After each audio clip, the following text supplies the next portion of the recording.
Itu saja doanya. Itu saja doanya. Saya tidak ngasih doa baca surah ini sekian kali, baca surah ini sekian kali. Enggak. Ini oleh-oleh dari saya. Seminggu aja, lihat kejadian yang akan terjadi. Lihat nasibmu seminggu ke depan. Ada sesuatu yang datang luar biasa, yang jauh melampaui ekspektasi kita. Kenapa ada orang yang dirindukan uang? Dan kenapa ada orang yang tidak dirindukan uang? Kalau orang bergerak dari rasa kehadiran Tuhan dalam dirinya, dia sudah akan menarik semua hal yang memiliki kekuatan positif.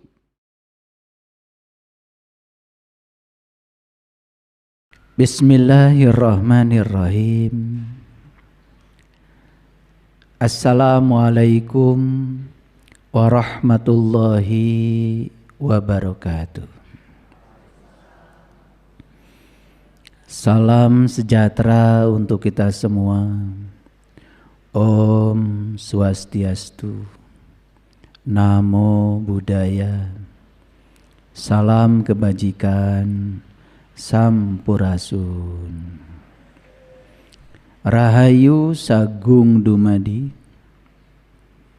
Pastikan semua makhluk di semesta ini, baik yang kelihatan maupun yang tidak kelihatan, di setiap ruang dan waktu, di semua tingkatan, senantiasa hidup berbahagia.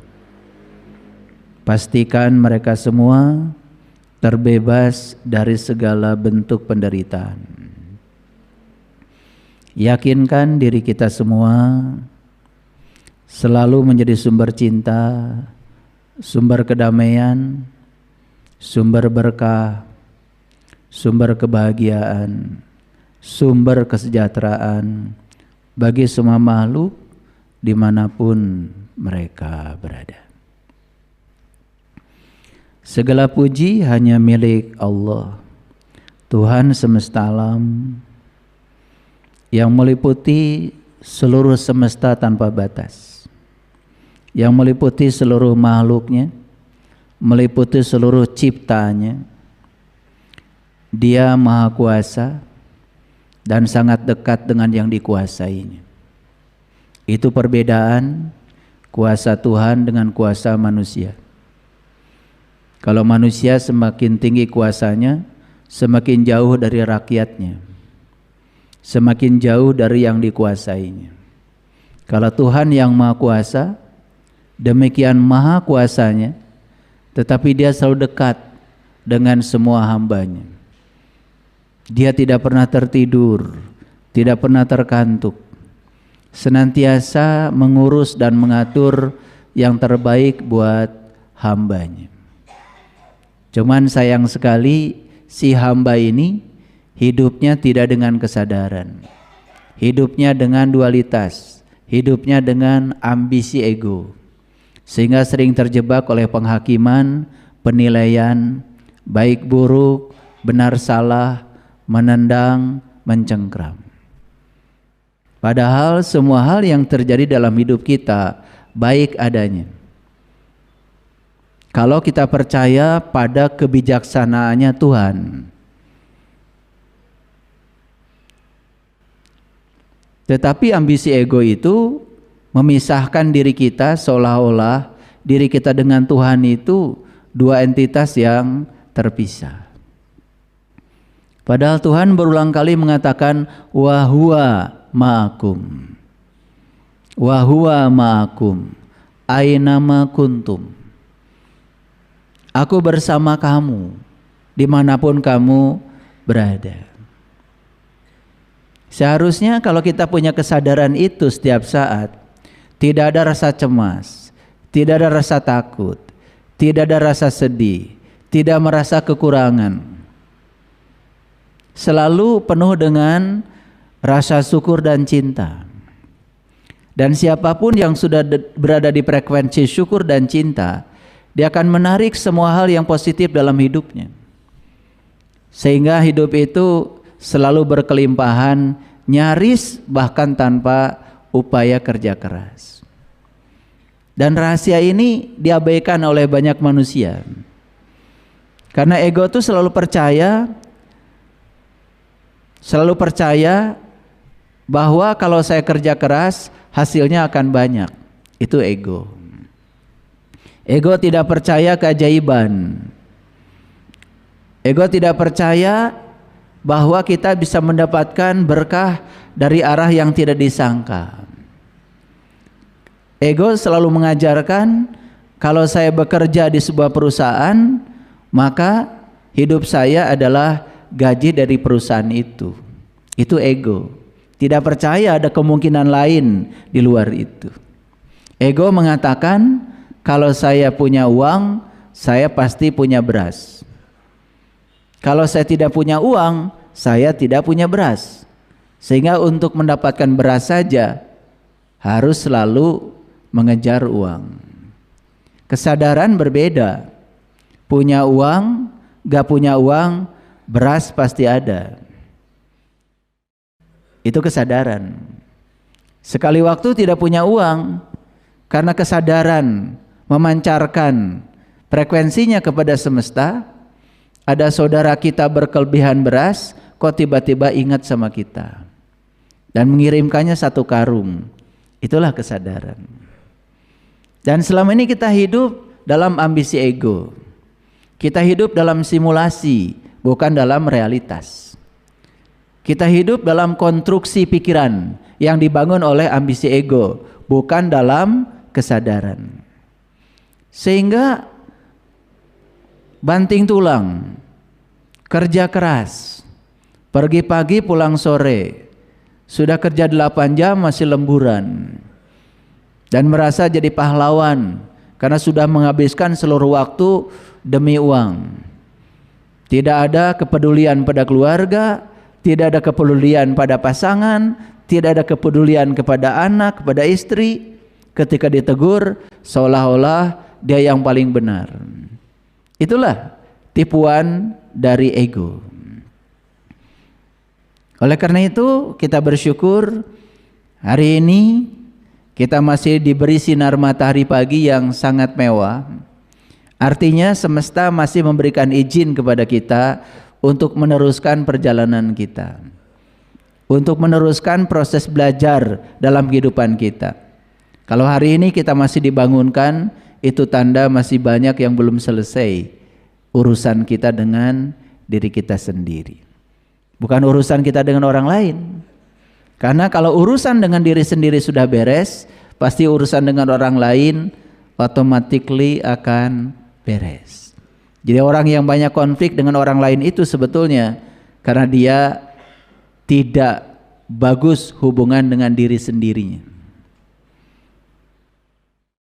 Oleh karena itu hari ini saya akan memberikan kajian yang spesial, yaitu bagaimana teknik-teknik untuk memperkuat interior diri. Kalau berbicara interior pasti berbicara ruang dalam kita. Karena saya pastikan siapapun yang ruang dalamnya, interiornya sudah cantik, eksteriornya akan menyesuaikan dengan sendiri. Stop kita mencoba mengubah situasi yang di luar. Karena semua situasi yang di luar tidak akan berubah kalau situasi yang di dalam tidak kita ubah. Mengubah nasib itu bukan keluar, mengubah nasib itu ke dalam. Ya, kita akan bongkar rahasianya hari ini. Oleh karena itu kita bersyukur kalau hari ini kita diberikan kesempatan untuk melanjutkan proses belajar ini. Mari kita puji Dia bersama-sama membaca hamdalah dengan penuh kesadaran. Alhamdulillahi Rabbil Alamin. Mari kita rasakan kehadiran Dia dalam diri kita. Dia tidak pernah jauh meninggalkan kita. Dia senantiasa menemani kita, memenuhi seluruh sel dalam tubuh kita. Dia tidak pernah lelah mengurus dan mengatur diri kita. Kehadirannya dalam diri kita membuat tubuh kita jadi berdaya, membuat tubuh kita jadi berwibawa, membuat tubuh kita jadi berkarisma, membuat tubuh kita jadi fungsional. dan rasakan kehadiran semesta dalam diri kita, Sang Maha Hidup yang mewujud dalam diri kita sebagai nafas dalam diri kita. Hadirlah di sini saat ini sekarang, seraya memohon ridhonya, berkahnya dengan membaca basmalah. Bismillahirrahmanirrahim. Baik. Jadi tema kita adalah memperkokoh, memperkuat interior diri. Jadi kita berbicara bagaimana kita membangun internal diri kita menjadi cantik, menjadi kuat, menjadi hebat, menjadi tangguh. Ya, kira-kira itu tema kita hari ini. Kenapa demikian? Karena ada 3 hubungan yang harus kita selalu urus. Yang pertama, hubungan kita dengan Tuhan. Yang kedua, hubungan kita dengan sesama. Dan yang terakhir, ini yang jauh lebih penting, adalah hubungan kita dengan diri kita sendiri. Saya sering melihat banyak orang yang memperlakukan dirinya itu secara tidak hormat.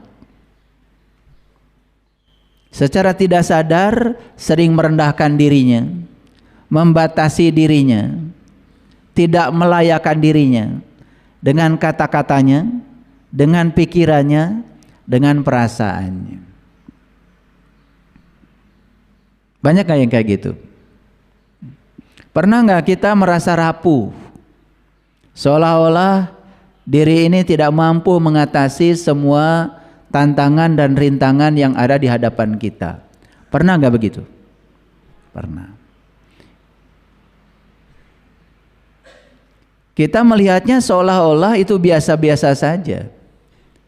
Tapi kalau perasaan rapuh, pikiran rapuh tentang diri ini terus diulang-ulang, maka kita sebetulnya sedang membangun jalur mental kita sendiri, di mana kita akan teridentifikasi sebagai orang yang rapuh dan lemah. Dan itulah sebetulnya doa. Itulah sebetulnya doa. Di kajian yang kemarin saya sudah menyampaikan, menurut riset, bangsa Indonesia ini 95% penduduknya itu setiap hari berdoa.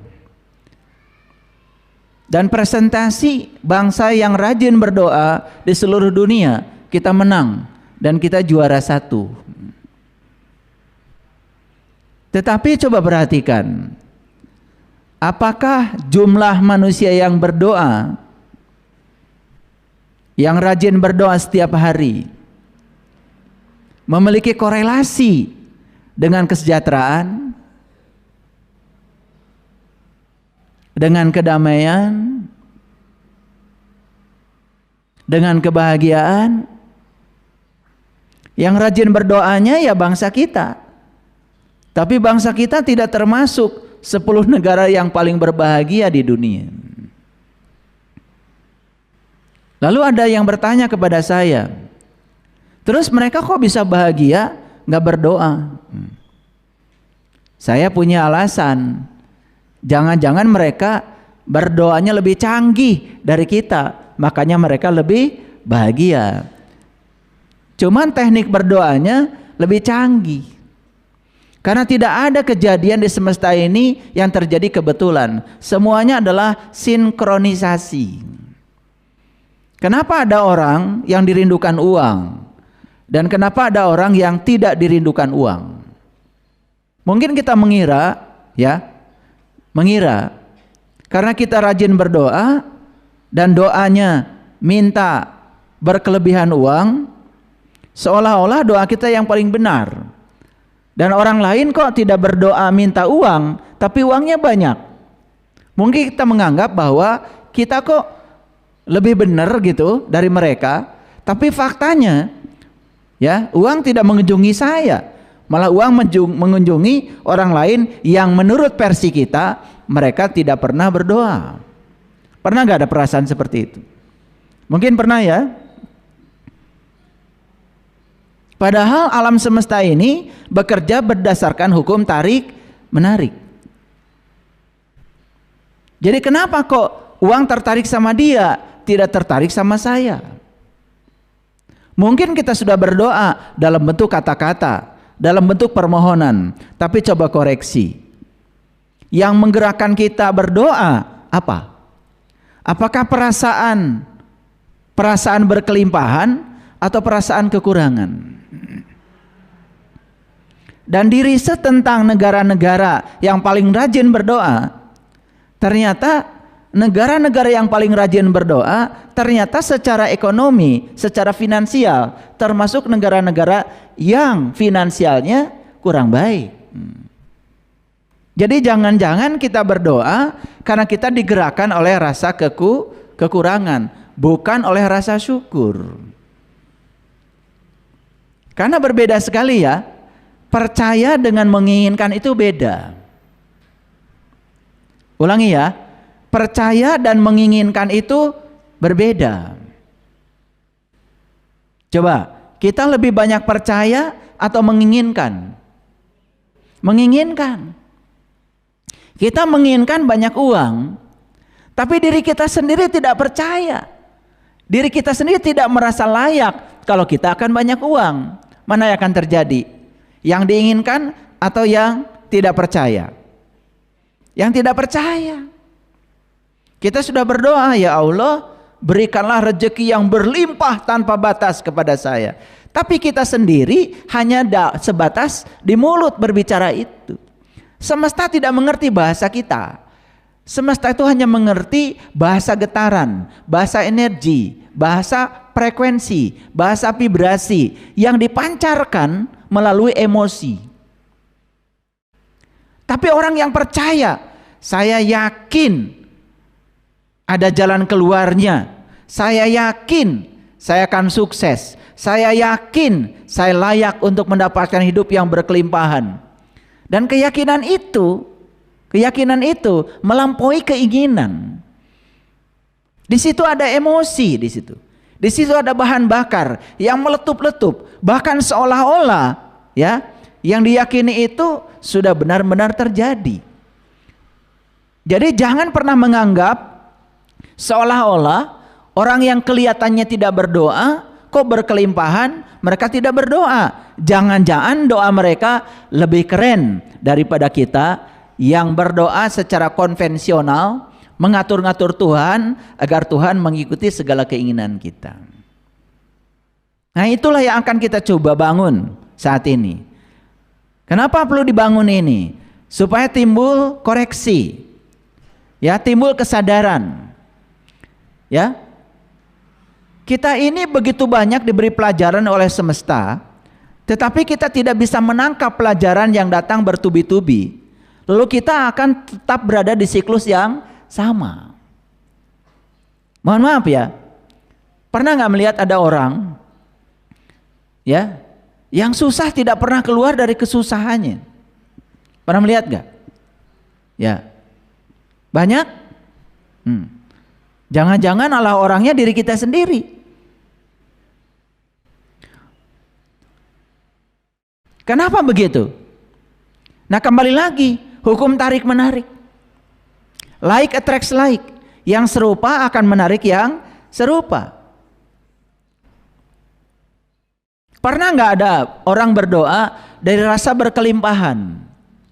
Ya Allah, dalam diri saya ada Engkau yang maha segalanya, yang maha kaya, yang maha kuasa, yang maha pandai, yang maha luas, yang maha lembut, yang maha gagah, yang maha akbar. Kalau orang bergerak dari rasa kehadiran Tuhan dalam dirinya, dia sudah akan menarik semua hal yang memiliki kekuatan positif. Tapi kebanyakan orang melakukan apapun bukan digerakkan oleh rasa berkelimpahan, tetapi digerakkan oleh rasa kekurangan. Saya sering memberikan contoh, bahagia dulu, sukses dulu. Nah, udah pinter, kalian udah pinter, Bahagia dulu, maka sukses akan datang. Tapi kenyataannya, dalam omongan setiap hari selalu mengatakan, oh nanti saya akan, kalau udah sukses, saya akan bahagia. Nanti kalau saya sukses, saya akan bahagia. Berarti sudah bahagia belum? Kan belum. Saat mengatakan itu, dia sedang dalam posisi tidak bahagia. Karena bahagianya kan nanti. Nah, ketika dia sedang mengatakan itu dalam kondisi tidak bahagia, yang akan datang pada diri kita bukan kebahagiaan, ketidakbahagiaan. Karena dia sedang tidak bahagia. Yang dia tarik adalah ketidakbahagiaan. Yang serupa akan menarik yang serupa. Hukumnya sudah seperti itu. Sadar saja dengan hukum itu sudah keren. Coba mulai sekarang ya, belajar. Seminggu ini saya tidak akan mengatakan kata-kata yang melemahkan diri saya. Seminggu aja dulu. Mulai ya. Dari kapan? Coba dari sekarang. Mulai saat ini, seminggu ke depan, nggak usah setahun, nggak usah. Seminggu aja. Tapi harus disiplin. Saya berjanji, saya tidak akan mengatakan kata-kata yang melemahkan diri saya. Kenapa? Karena kata-kata yang melemahkan itu dipahami oleh jaringan saraf kita sebagai perintah. Kata-kata yang melemahkan itu dipahami oleh sel-sel tubuh kita sebagai perintah. Karena apa? Ya, sel-sel dalam tubuh kita, sel neuron dalam pikiran kita tidak memahami apakah itu kata-kata yang baik, apa itu kata-kata yang tidak baik, dia tidak paham. Tapi begitu ada pengulangan kata-kata yang melemahkan, maka kita akan menjadi lemah. Pernah nggak ada yang mengatakan, wah itu terlalu sulit bagi saya? Pernah? Pernah apa sering? Nah, keluar nggak dari kesulitan? Nah itu. Siapa yang mau mempercayai kita sebagai orang yang tangguh dan kuat, sementara kita sendiri tidak percaya kalau dirinya tangguh, tidak percaya kalau dirinya tabah, tidak percaya kalau dirinya mampu. Nah, itu dipahami oleh sel-sel neuron di otak kita sebagai perintah, dan itu masuk ke dalam perasaan kita sebagai perintah, dan itu yang akan menjadi realitas. Sekarang ganti ya. Ketika mau mengatakan itu terlalu sulit bagi saya, kan lebih bagus memilih kata-kata yang memberdayakan. Saya pasti bisa mengatasi kesulitan itu. Saya bersama Allah yang maha segalanya. Saya tabah, saya kuat, saya sanggup, saya bisa melewati semua itu dengan mulus. Jadi itu memperbaiki interior diri. Karena kalau interior di dalamnya itu rusak, yang keluar dari sini itu kata-kata yang melemahkan diri kita. Nah, kata-kata yang melemahkan juga melemahkan pikiran, melemahkan perasaan. Kemarin ada yang datang pada saya, minta waktu pada saya sebentar saja. Sudah akhirnya cerita. Ya, cerita kalau saat ini dia sedang mengalami kesulitan. Kesulitannya dia investasi, uangnya hampir 1,5 miliar dan investasinya bodong, nggak balik lagi. Gitu. Jadi saat berbicara dengan saya perhatikan wajahnya seolah-olah tidak ada harapan. Seolah-olah dunia sudah runtuh. Seolah-olah segalanya sudah berakhir. Gitu. Ya. Makanya saya bilang, kamu masih bernapas sekarang? Masih. Kamu masih hidup sekarang? Masih. Saya mau nanya, ada nggak orang yang jualan napas? Konglomerat sebanyak apapun hartanya, tidak ada beritanya kalau mereka bisa membeli nafas. Membeli oksigen bisa, tapi ingat, napas bukan oksigen. Kalau napas itu oksigen, makanya setiap orang pasang aja ventilator pasti nggak mati-mati. Tapi kenyataannya waktu zaman COVID sudah dipasang ventilator pun oksigen dialirkan tetap mati. Awas ya, napas bukan oksigen. Walaupun untuk bernapas perlu oksigen. Di balik napas itu jauh melampaui oksigen. Ada satu rahasia, ada satu kekuatan yang tidak disadari oleh kita. Makanya saya jelaskan ya, ketika kamu masih hidup, masih bernapas, sebenarnya kamu itu masih kaya. Apakah kekayaan napas itu bisa diuangkan dengan uang 1,5 miliar? Makanya saya ganti, ya. Saya ganti. Jangan pernah mengatakan, ya Allah, aku punya masalah yang besar. Tapi bilang sama masalah, hei masalah, aku punya Allah yang maha besar.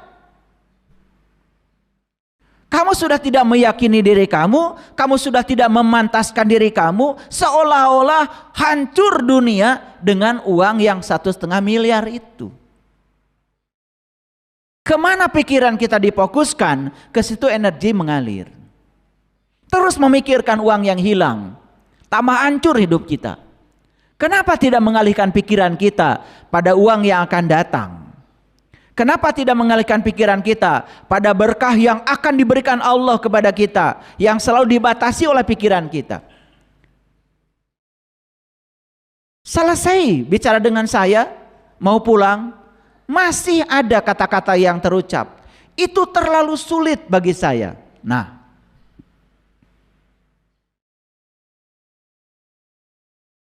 itu kata-kata kelihatan wajar, tapi itu kata-kata yang sedang tidak memantaskan diri. Kata-kata itu sedang membatasi diri. Kata-kata itu sedang menghancurkan diri kita sendiri. Kenapa tidak dipilih? Itu terlalu kecil bagi saya. Saya bisa melampauinya, saya bisa melewatinya. Rezeki dari Allah yang akan datang pada saya jauh melampaui yang hilang. Berapa hari? Seminggu. Mulai sekarang sadar ya, kalau mau berbicara sadar, pilih kata-kata yang memberdayakan, pilih kata-kata yang menguatkan, pilih kata-kata yang membangun. Berapa hari? Seminggu. Tapi harus praktek ya. Jangan cuma datang jauh-jauh ke sini dari Surabaya, habis dari sini saya kasih oleh-oleh, oleh-olehnya nggak dihargai. Ini oleh-oleh dari saya. Seminggu aja, lihat kejadian yang akan terjadi. Lihat nasibmu seminggu ke depan. Ada sesuatu yang datang luar biasa, yang jauh melampaui ekspektasi kita. Dan kita tidak percaya. Mungkin. Ternyata saya jauh lebih kuat daripada saya yang saya pikirkan oleh pikiran saya. Ternyata saya lebih mampu daripada pikiran tentang diri saya selama ini. Ternyata saya hebat, saya mampu, saya kuat, saya bisa. Seminggu aja dulu latihannya. Kadang-kadang kita ini ya, kalau berbicara itu selalu melemahkan. Ada konflik dengan pasangan, diceritakan berulang-ulang pada semua orang. Seolah-olah itu sudah akhir dari segalanya. Ya tambah besar konfliknya. Karena itu diberi energi. Itu diberi nutrisi oleh kita. Makanya curhat itu tidak selalu bagus. Apalagi curhat pada orang yang tidak tepat. Kecuali curhat kepada orang yang dianggap sebagai healer, yang bisa membantu kita menemukan jalan keluar. Tapi kalau curhat cuma mengulang-ulang, ya, rasa sakit, penderitaan. Banyak kan orang yang gemar bercerita tentang masa lalu yang menyakitkan. Seolah-olah sejarah itu masih ada dalam dirinya. Padahal dia sudah hidup hari ini, di sini, sekarang. Nih saya kasih tahu. Kita semua tidak bisa didefinisikan dari sejarah hidup kita di masa lalu. Ulangi. Kita tidak bisa didefinisikan dari sejarah hidup kita di masa lalu. Kita bisa membuat definisi kita sendiri hari ini. Makanya begitu bangun pagi, kita harus sadar, di tangan kita ada pena yang disediakan semesta buat kita. Bahwa hari ini adalah kertas kosong kita yang bisa kita tulisi. Kita mau bangun masa depan kita seperti apa sekarang. Itulah definisi kita. Itulah masa depan kita. Yang tidak tampil hari ini tidak punya masa depan. Sekali lagi, yang tidak tampil hari ini tidak punya masa depan. Makanya stop mengatakan besok masih ada waktu. Besok itu belum tiba. Masa lalu sudah tidak ada. Waktu kita di sini saat ini sekarang. Saya berulang-ulang mengatakan ini, tapi banyak yang belum paham kata-kata saya. Makanya harus diulang-ulang. Berapa hari? Seminggu. Dari kapan? Dari sekarang. Kalau macet, gak usah diceritakan. Kan kalian tidak suka macet, tapi kalian suka cerita. Betul gak? Kalau gagal bisnis, gak usah diceritakan. Gak usah. Kan kalian tidak suka gagal, tapi diceritakan berulang-ulang. Makanya sepanjang kita menceritakan berulang-ulang yang kita tidak suka, yang tidak suka itu akan datang berulang-ulang. Ceritakan yang kamu suka. Ceritakan yang kamu mau. Ceritakan yang kamu dambakan. Itu saja doanya. Itu saja doanya. Saya tidak ngasih doa baca surah ini sekian kali, baca surah ini sekian kali. Enggak. Kecuali kalau mengerti isinya. Saya bukan meremehkan Al-Quran. Tapi kalau kita mengerti kandungan Al-Quran dan diimplementasikan dalam hidup, itu oke. Tapi kalau kita membaca berulang-ulang sesuatu yang kita sendiri tidak mengerti, tidak terjadi afirmasi, tidak akan mengubah pola pikir kita, tidak akan mengubah kesadaran kita. Berapa hari? Sejak kapan? Sudah tahu kan apa yang tugasnya? Berhenti membicarakan sesuatu yang tidak disukai. Berhenti mengatakan kata-kata yang melemahkan, yang menghancurkan. Ganti dengan kata-kata yang memberdayakan, yang menguatkan, yang memantaskan.